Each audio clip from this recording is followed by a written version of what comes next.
Baik, anak-anak, selanjutnya tanda baca yang akan kita bahas adalah tanda elipsis. Nah, tanda ini dipakai dalam kalimat putus-putus. Contohnya di sini ada bisa dilihat ya. Kalau begitu titik-titik, ya marilah kita bergerak. Nah, kemudian ada juga digunakan saat menunjukkan bahwa dalam satu kalimat atau naskah ada bagian yang dihilangkan. Contohnya di sini adalah sebab-sebab kemerosotan titik-titik akan diteliti lebih lanjut. Nah, untuk tanda elipsis sendiri semoga anak-anak sekalian pada tidak asing lagi ya. Di sini tuh boleh dilihat di sebelah pojok kanan ada 3 titik. Nah, itu menggambarkan tanda elipsis seperti itu. Baik anak-anak, sekian materi kita pada hari ini. Jadi kita sudah membahas mengenai 5 penggunaan tanda baca. Nah, tanda baca yang sudah kita bahas itu tadi ada yang pertama penggunaan tanda baca titik, kemudian tanda baca koma, dan juga tanda baca titik 2, tanda kutip, dan juga yang terakhir tadi ada tanda elipsis. Nah, sekarang saya akan memberikan feedback terlebih dahulu terkait dengan tugas yang sudah kalian kerjakan minggu lalu. Secara keseluruhan, kalian sudah mengerjakan tugasnya dengan tepat. Namun, masih ada 4 orang lagi yang belum mengerjakan tugasnya dan belum disubmit di GCR. Oleh karena itu, 4 nama yang akan saya cantumkan di grup kelas, nanti tolong ya segera dikerjakan. Dan deadline-nya yaitu lusa jam 5 sore. Dan langsung kumpulkan saja di GCR. Baik, sampai di sini apakah ada yang ditanyakan terlebih dahulu?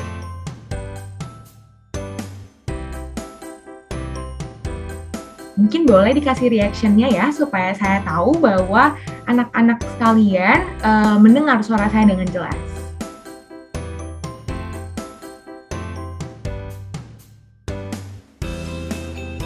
Ya, baik. Ya, sudah ada beberapa yang memberikan reaction ya. Terima kasih untuk tanggapannya. Nah, selanjutnya saya juga ingin bertanya nih, apakah anak-anak sekalian ada yang tahu Tono kemana? Soalnya 3 kali berturut-turut dia sudah tidak hadir dan absen tanpa ada kabar yang jelas. Mungkin ada yang tahu Tono kemana?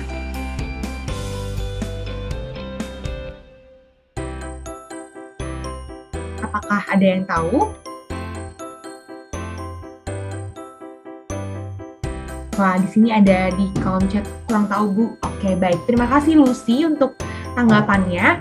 Baik, kalau begitu nanti akan saya coba kontak saja Tononya langsung. Oke, baik. Semuanya sekian untuk pertemuan kita hari ini. Tetap jaga kesehatan dan sampai ketemu di pertemuan selanjutnya. Terima kasih. Terima kasih Ibu. Hal ini mungkin membuat Bapak Ibu merasa sulit untuk berinteraksi dan menyampaikan materi kepada para siswa. Kira-kira apa ya yang menjadi penyebabnya? Nah, hal tersebut akan kita bahas secara bersama-sama dalam video training kali ini yang berjudul Get Your Student Engagement. Halo, selamat pagi, siang, sore, malam. Kami ucapkan kepada Bapak Ibu yang sedang menonton video ini. Bagaimana kabarnya hari ini? Semoga semuanya sedang dalam keadaan yang baik ya. Sebelumnya, izinkan saya dan 2 rekan saya memperkenalkan diri terlebih dahulu. Perkenalkan, nama saya Desli dan di sini saya sebagai trainer yang ketiga. Perkenalkan, saya Eva Lydia sebagai trainer pertama. Perkenalkan, nama saya Korinia sebagai trainer yang kedua. Berikut ini CV dari ketiga trainer kita pada training kali ini.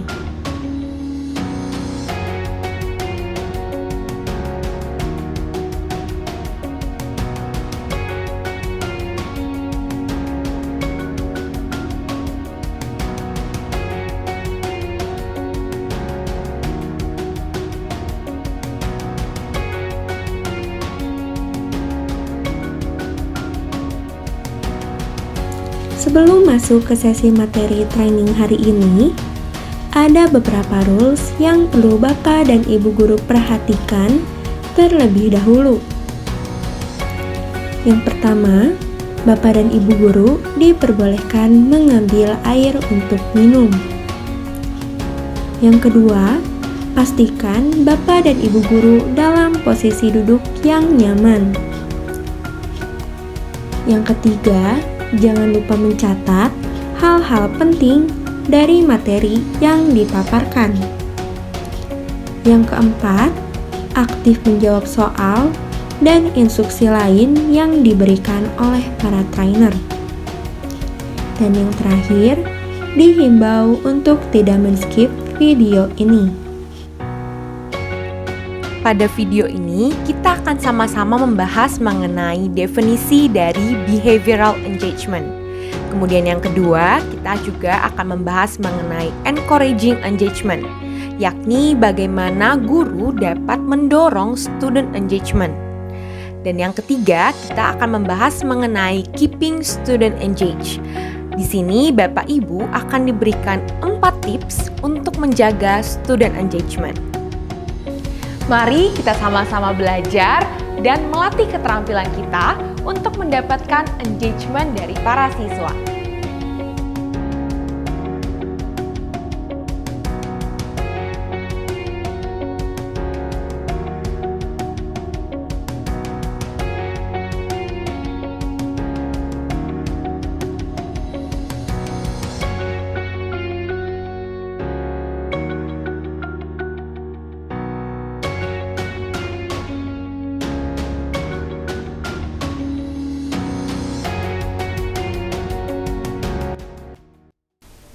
Sebelum kita masuk kepada materi, saya akan memperkenalkan terlebih dahulu jargon yang akan digunakan selama training ini berlangsung. Jargon ini akan disampaikan dengan pola saut-menyaut. Apabila nanti saya mengatakan student engagement, Bapak Ibu dapat mengatakan we learn, we create to better class. Baik, saya ulangi kembali ya. Apabila nanti saya mengatakan student engagement, Bapak Ibu dapat mengatakan we learn, we create to better class. Sekarang kita coba sama-sama ya. Student engagement, We learn, we create to better class. Wah, ramai sekali ya. Terima kasih Bapak Ibu untuk partisipasinya. Kita ulangi sekali lagi ya. Student engagement, We learn, we create to better class. Seperti yang telah dipaparkan pada video di awal, terlihat jelas bahwa selama masa PJJ ini ada kendala-kendala tertentu yang dialami. Misalnya, siswa yang tidak mengumpulkan tugas. Ada 4 orang lagi yang belum mengerjakan tugasnya dan belum disubmit di GCR. Lebih banyak yang off-cam, dan saat dipanggil namanya tidak ada jawaban. Bahkan, ada pula yang tidak mengikuti pertemuan yang dilaksanakan di Zoom atau media pelaksana lainnya. Soalnya 3 kali berturut-turut dia sudah tidak hadir dan absen tanpa ada kabar yang jelas. Bapak dan Ibu, hal ini menunjukkan adanya penurunan dari behavioral engagement. Nah, apa itu behavioral engagement? Mari Bapak dan Ibu, kita masuk ke materi yang pertama. Sebelum kita membahas mengenai apa itu behavioral engagement, kita harus mengenal terlebih dahulu apa itu school engagement. School engagement adalah keterlibatan siswa dalam kegiatan akademik maupun non-akademik yang terlihat melalui tingkah laku, emosi, dan juga kognitif yang ditampilkan siswa di lingkungan sekolah maupun kelas. School engagement ini terdiri dari 3 aspek, yaitu cognitive engagement, emotional engagement, dan behavioral engagement. Pada training kali ini, kita akan membahas mengenai behavioral engagement. Mengapa? Karena banyak penelitian menemukan bahwa siswa kurang berpartisipasi, terlambat, atau bahkan tidak mengumpulkan tugas, serta tidak mengikuti kelas-kelas yang diadakan secara online. Hal-hal tersebut mengindikasikan bahwa adanya behavioral engagement yang menurun. Nah, apa itu behavioral engagement? Behavioral engagement mengacu pada gagasan partisipasi untuk keterlibatan kegiatan akademik, sosial, maupun ekstrakurikuler. Hal ini dianggap penting untuk mencapai hasil akademik yang positif dan menghindari adanya putus sekolah. Beberapa cendekiawan fokus pada perilaku positif seperti mematuhi aturan, menaati norma-norma di dalam kelas, dan tidak adanya perilaku yang mengganggu seperti bolos sekolah atau masalah lainnya. Definisi lain fokus pada keterlibatan pembelajaran di dalam kelas, seperti ketekunan, usaha, perhatian, dan juga mengajukan beberapa pertanyaan di dalam kelas saat proses diskusi atau pembelajaran berlangsung. Setelah mendengar paparan materi tadi, mari Bapak dan Ibu kita review materi mengenai behavioral engagement. Behavioral engagement mengacu pada gagasan partisipasi siswa untuk keterlibatan kegiatan dalam akademik, sosial, maupun ekstrakurikuler. Contohnya, mengikuti aturan, mematuhi norma-norma di dalam kelas, dan tidak adanya perilaku yang mengganggu seperti bolos sekolah. Terdapat juga partisipasi di dalam kelas seperti ketekunan, usaha, perhatian, dan juga mengajukan pertanyaan-pertanyaan pada setiap sesi diskusi di dalam kelas. Bapak dan Ibu, baru saja kita membahas mengenai behavioral engagement. Selanjutnya, rekan saya akan memaparkan mengenai encouraging engagement. Kepada rekan saya, Koriniananda, dipersilahkan. Baik, terima kasih Eva. Bapak dan Ibu Guru, tadi kita telah mempelajari apa itu behavioral engagement. Materi yang akan dibawakan oleh saya yaitu bagaimana cara mendorong siswa agar tetap engagement, atau disebut dengan encouraging engagement. Kegiatan kelas yang diberikan dengan instruksi dan arahan yang jelas cenderung membantu siswa untuk lebih menyerap apa yang disampaikan oleh gurunya.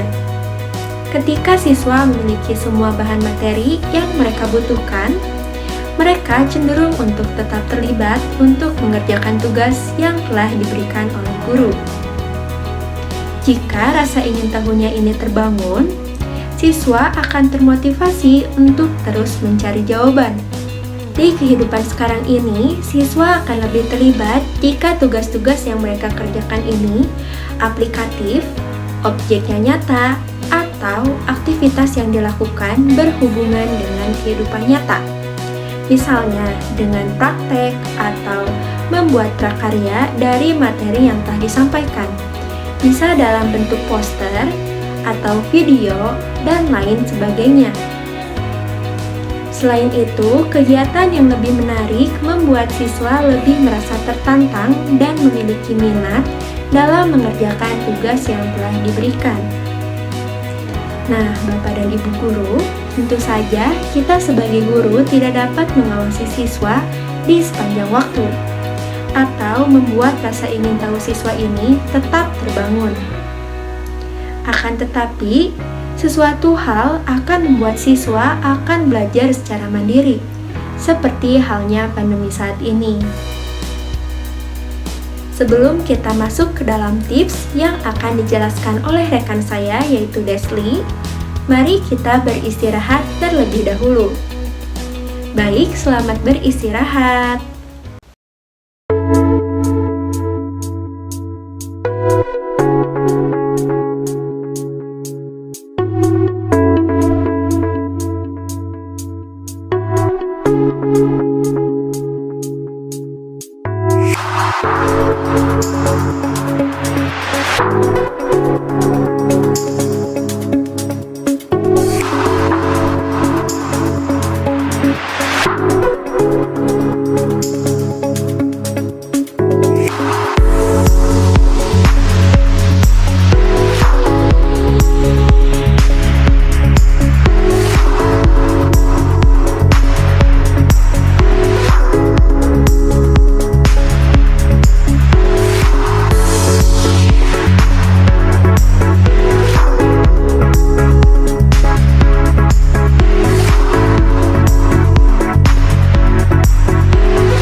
Baik, kami ucapkan selamat datang kembali kepada Bapak Ibu dalam kegiatan training Get Your Student Engagement.